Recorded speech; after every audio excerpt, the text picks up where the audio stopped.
I'm Wendy Rutledge, and this is Palm Beach TV, a production of the Palm Beach Civic Association. Here's what's coming your way next on this week's Island News. Undrinkable drinking water, an unthinkable problem, but a real one. Water quality experts weigh in at the June Town Council meeting as the council seeks answers and a path to prevent this from happening again. What's in store for the canals and waterways fed by water releases from bacteria-plagued Lake O? We'll hear about summertime projections and possible continued contamination. The momentous Woods Hole report assessing flood risk on Palm Beach Island and making recommendations for flood prevention and water resiliency is unveiled. We will take a look. And a new contributor to our Civic Association Communications Team makes her debut. We'll introduce you to reporter and social media pro Christina Nicholson. It's all coming up next on Palm Beach TV.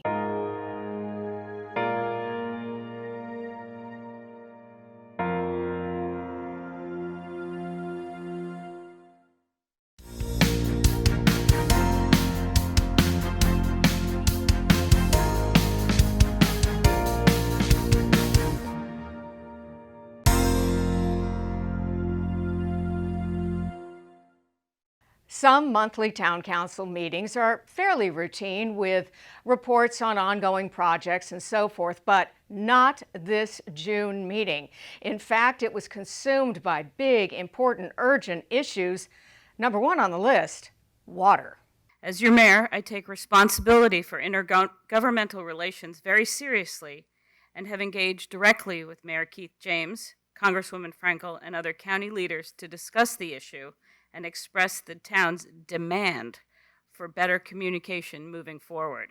Still smarting from a perceived lack of timely communication from the mayor of West Palm Beach about the contamination of the water supply, Mayor Moore pledged to lead the town toward a safe, reliable source of drinking water. The urgency of this issue highlighted dramatically in a presentation to the council by the Lake Worth waterkeeper Ronaldo Diaz and Everglades Law Executive Director Lisa Interlandi. The Poke Marina in Lake Okeechobee is really the starting point. It's kind of like the canary in a coal mine. When Lake O is primed to have a super bloom, generally Poke Marina is the first spot, and that's because of the way it's structured. Water just gets stopped. Cyanobacteria really likes stagnant water, so it comes to the surface, it blooms, and that's what you're seeing here. Follow the Lake Okeechobee water, and that's where you're gonna find the cyanobacteria. I think that you guys all already understand that we have a water quality problem here in South Florida for sure. And it's not a problem that is getting better. It is not trending towards improvement. It is worsening. We have hotter summers, hotter years, increased pollution, more discharges. Interlandi outlined a letter of water quality demands she is asking the town to sign on to, along with other municipalities and environmental groups. What we're asking is for the town and the Civic Association and other local governments. We're going to be asking virtually every local government that borders on the lagoon, as well as many environmental organizations and other civic organizations as we can find, to join us in this very simple message. Send as much water south as we can to the Everglades. Keep it out of our estuaries and lagoons and protect these resources from harmful discharges. Do things a little bit different and balance the system more equitably so that it helps the majority of South Floridians. Council members rallying behind the call for action. This lack of balance between the needs of big agriculture and the communities that surround them vis-a-vis competition for the water has to be dealt with, and we have to find the balance. Diaz explaining that times have changed from when the canal system was built decades ago. Because when these canals were built back then, people who were building it didn't have the foresight, didn't have the understanding of the environmental impact. The elephant in the room, it seems to me, is that there seems to be an indication that it can also cause neurodegenerative diseases like Alzheimer's and Lou Gehrig's disease, and maybe Parkinson's. Have we investigated any of that? And are we going to continue to check these toxins? How can we be sure? If the bloom is dead, does that mean that they're not dangerous? And I understand that they could be in different parts of our water supply and not be found. Should we be drinking the water at all? I think we should be looking for another water supply that uses non-surface water, and I don't think we should be drinking the West Palm Beach water now. Citizen concern further expressed by Palm Beach Civic Association Director Bob Haluba via Zoom. What I'm addressing here today is the cover-up to the crime. The crime, of course, is the algae in the water, but the cover-up is the 10 days that a vulnerable population with pre-existing conditions during the COVID era has had to withstand 10 days of this information being withheld and their personal safety placed at risk. I believe that there ought to be an independent water safety coordinator who oversees the operations in this plant, has access to their personnel, has direct reporting from the testing agencies, and reports directly to Palm Beach and South Palm Beach customers of West Palm Beach. I think we need to deal with the cover-up of this crime and do it in a forceful manner. Responding immediately to Haluba's demand for more transparent water testing, Director of Public Works Paul Brazil said this. Yes, those test results are available. It would be a matter of public record, and we'd be glad to make that request to get some history of their testing and what the results are. A step toward the proactive stance on this issue addressed in Civic Association Chairman Bob Wright's letter to the council, which praised council members for their willingness to become educated on pollution-related problems out west and the impact they may have on Palm Beach Island. A few days ago, on the statewide media call with the U.S. Army Corps of Engineers, we asked about a perhaps interesting coincidence coinciding with a super bloom of cyanobacteria out at Lake Okeechobee with the discovery of a similar type of cyanobacteria in our drinking water. Let's go to Wendy from Palm Beach TV. Thank you. Hi, Colonel Kelly. You just mentioned the bloom spike in May, about May 10th. And coincidentally, or maybe not, that's part of my question, the water sampling of the drinking water going into West Palm Beach, South Palm Beach, showed unhealthy signs of the cyanobacteria. Can you speak at all to whether there's a relationship there between that bloom spike and that water sampling? A direct relationship, I can't really talk to, but what I would say is the bloom spike on the lake are the same conditions as they are across the holistic South Florida, right? So as you see bloom spikes on the lake, you tend to see bloom spikes in other areas, standing water areas, golf course ponds, things of that nature. The conditions are kind of similar across the board, and so we tend to see kind of algae going in that way. We are tracking what's going on with Palm Beach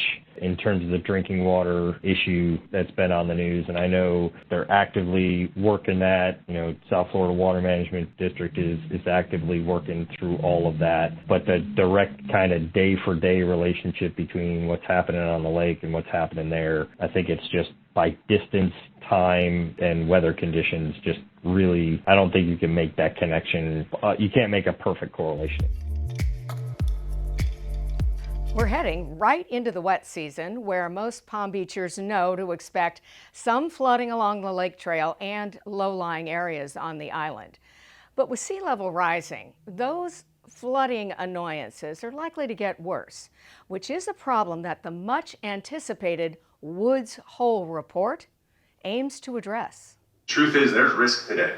You know, you didn't have to do anything we're talking about today to look at the FEMA map and see that a good portion of the town is at risk of flooding. The question is, where's that risk coming from? What's the source? What can you do about it? The sobering reality of sea level rise and the potential flooding it brings with it, the motivating theme behind the Level Up Palm Beach plan presented by coastal engineering experts from the Woods Hole Group. Right from the start, credit was handed to town staff for its proactive approach. Coastal program itself is an investment in coastal resilience, right? So that the seaside of the coast is largely through major investment and planning handled. There's a few washovers here and there that we've pointed out, we've talked about in the past, but these can be dealt with. So where that leaves us with is the lagoon and the lakeside, and it's not a simple fix. Woods Hole identified a host of complexities in addressing flood risk to the lagoon-facing side of the island. The challenge is that one property owner and they replace their seawall and build to this higher standard, and the next property owner doesn't.